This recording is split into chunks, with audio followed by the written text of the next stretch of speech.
This is Barry Zalma speaking for Claim School Incorporated's Zalma's Insurance Fraud Letter for March 15, 2024. This is Volume 28, Issue Number 6 of Zalma's Insurance Fraud Letter, the source for the insurance fraud professional, which continues its 28th year of publication dedicated to those involved in reducing the effect of insurance fraud. ZIFL is published 24 times a year by Claim School and is written by me. It is provided free to anyone who visits the site at the link included, where you can see and download the last 2 issues of the fraud letter. The current issue can be read in full at the link involved in PDF format and is about 19 pages and includes some of the following articles. First, the case of an arsonist who begged an Ohio court to release him from prison, seeking a compassionate release not available to the convict only because he was claiming he was fat and diabetic, which he was before he was sentenced. Arson-for-profit, of course, is a violent crime of the first order. And of the hundreds of different kinds of insurance fraud, arson-for-profit is the most violent and dangerous. People, including firefighters, die or are seriously injured in the arson fires. Darrell Evans was caught, tried, and convicted of the crimes and is now serving a 183-month sentence for insurance fraud relating to his arson of several Warren, Ohio properties. You can read the full article and the full issue at the link provided in the blog. Then we speak about McClenny, Moseley Associates. In this, the 25th installment of the saga of McClenny, Moseley Associates and its problems with the federal courts in the state of Louisiana and probably Texas, and what appears to be an effort to profit from what some magistrate and district judges indicate may be criminal conduct to profit from insurance claims relating to hurricane damage to the public of the state of Louisiana. For example, on February 16, 2024, MMA filed a motion to set aside a default judgment and for new trial on the default judgment rendered against them on December 19, 2023, in a lawsuit filed by PCG Consulting.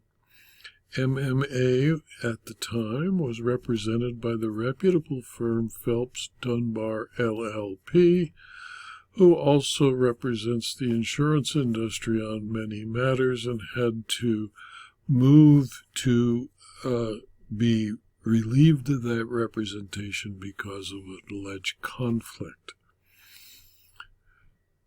Next is an article about why the new 4th edition of the Compact Book of Adjusting Property Claims is available from Amazon.com in Kindle, paperback, and hardback formats. The 4th edition contains updates and clarifications from the first 3 editions, plus additional material for the working adjuster and the insurance coverage lawyer. Next, there is an article called Chutzpah, Unmitigated Gall. A charge of 2 separate crimes do not violate the Constitution's protection against double jeopardy. Gregory Sewell appealed the order that denied his motion to dismiss based upon double jeopardy in Commonwealth of Pennsylvania versus Sewell, a February 27, 2024 decision of the Superior Court of Pennsylvania, where the court resolved the dispute. You can read the full article at the posting of a link in the blog. Then there's an article from the Coalition Against Insurance Fraud talking about one of many convictions it reports about a North Haven dentist who was sentenced in a Medicare fraud case. Christian O'Connor, a dentist and owner of Renew Dental in North Haven, was sentenced in Hartford, Connecticut Superior Court to 5 years in prison. O'Connor routinely billed for restorations on multiple teeth on the same date of service for numerous patients. A review of the dental records could not substantiate the work that was performed. Numerous patients interviewed denied the major dental work was done, even though O'Connor billed for performing this work sometimes 2 and even 3 times on the same patient on the same teeth over a period of time, occasionally billing for work on teeth that already had been extracted. The investigation focused only on the claims for restoration on 12 teeth on the same day for the same patient. O'Connor paid over $200,000 in restitution and was ordered not to act as a provider in the Medicaid program in the future. You could read the full article at the link provided in the blog. Then there's a listing of health insurance fraud convictions, starting with the story of a former nurse who pled guilty to adulteration of fentanyl. Carolyn Sheehan of Lowell, Massachusetts, a former nurse, pleaded guilty in federal court in Boston to adulteration of fentanyl at a local hospital. Sheehan pleaded guilty to 1 count of adulteration of a prescription drug with intent to defraud and mislead. U.S. District Court Judge Angel Kelly scheduled sentencing for June 12 of 2024. You can read the full article and dozens of more convictions for insurance fraud and medical insurance fraud at the posting on the blog. Then there's an article called Insurance Fraud Costs Everyone, providing a fictionalized true crime story of insurance fraud to explain why insurance fraud is a heads-I-win, tails-you-lose situation for insurance, and why insurance money tempts even honest men to commit fraud. Fire reconstruction is a competitive trade. Work rebuilding burned-out businesses, commercial structures, and homes requires specialized skill. Obtaining payment from insurers for this specialized work requires a gregarious personality, a talent at marketing, and skill to do the work to perfection. This is a story about one who couldn't do that and made up for his lack of personality by presenting bribes to insurance claims handlers, and eventually ended up in state prison. Then there's an article about a new book available from me called Property Investigation Checklists Uncovering Insurance Fraud, 14th edition, which is available from Thomson Reuters. The 14th edition provides detailed guidance and practical information on the 4 primary areas of any investigation of suspicious claims. The book also examines recent developments in areas such as arson investigation procedures, bad faith, and extracontractual damages. The fake burglary and lawyers deceiving insurers, courts, and their clients during catastrophes, a new type of fraud, and the appendices include the NAIC Insurance Information and Privacy Protection Model Act and other usable and interesting forms. The book is available both as a paperback and as a electronically made ebook. You can get information about it from the Insurance Claims Library or from Thomson Reuters.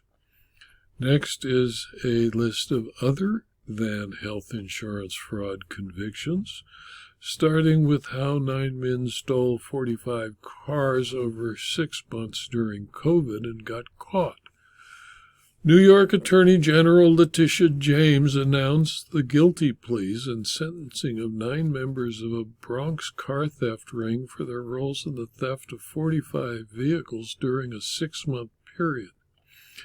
They carried the thefts out during the beginning of the COVID-19 pandemic, and the operation targeted cars in New York City and Westchester County that were parked on the street 4 days at a time, and then defrauded the insurers of those vehicles. You can read the full article with many more convictions at the link provided in the blog. Then there's an article on the crime of fraud, because most states and the federal government have created statutes making insurance fraud like those described above a crime. For example, California Welfare and Institution Code Section 12305.8 defines fraud as follows, quote, "Fraud means the intentional deception or misrepresentation made by a person with the knowledge that the deception could result in some unauthorized benefit to himself or others. Fraud also includes any act that constitutes fraud under applicable federal or state law." This video and this article was adapted from my book, Insurance Fraud Second Edition, which is available as a Kindle book, a hardcover, and a paperback.